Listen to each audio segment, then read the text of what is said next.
নাম কি ভাইয়া? আরিফ। তুমি কি মাদ্রাসায় পড়ো? জি। আচ্ছা, হিন্দুরা পচা না ভালো? পচা। কিসের জন্য? মূর্তি পূজা করে।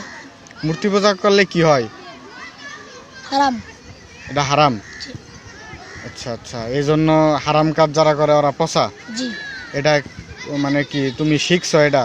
জি। আচ্ছা আচ্ছা, তুমি কোথা থেকে শিখছো এটা? মাদ্রাসা থেকে। মাদ্রাসা থেকে? মাদ্রাসার হুজুর বলছে যে জি। মূর্তি পূজা যারা করে ওরা পচা এবং মূর্তি পূজা হারাম কাজ।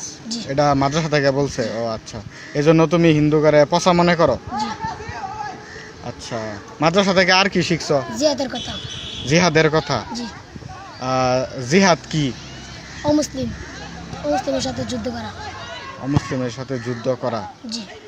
আচ্ছা আচ্ছা, এটাও তোমার মাদ্রাসা থেকেই হুজুর বলছে, শেখাইছে? জিহাদ কবে করবা?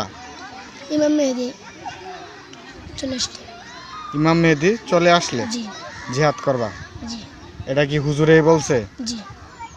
আচ্ছা আচ্ছা, হুজুরে তোমারে কি বলে, মানে তুমি বড় হয়ে জিহাদ টিহাদ করবা বা এরকম কিছু কি বলছে কখনো? জি। কি বলছে একটু বলো তো। বড় হয়ে জিহাদ কি মানবে?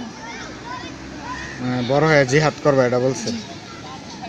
জিহাদে তো অনেক মারামারি করা লাগে, অনেক তলোয়ার দিয়ে যুদ্ধ করা লাগে, এগুলা কি তুমি করতে পারবা? জি ইনশাআল্লাহ, আল্লাহ তৌফিক দান করলে পারবো। আল্লাহ তৌফিক দান করলে করতে পারবা? জি।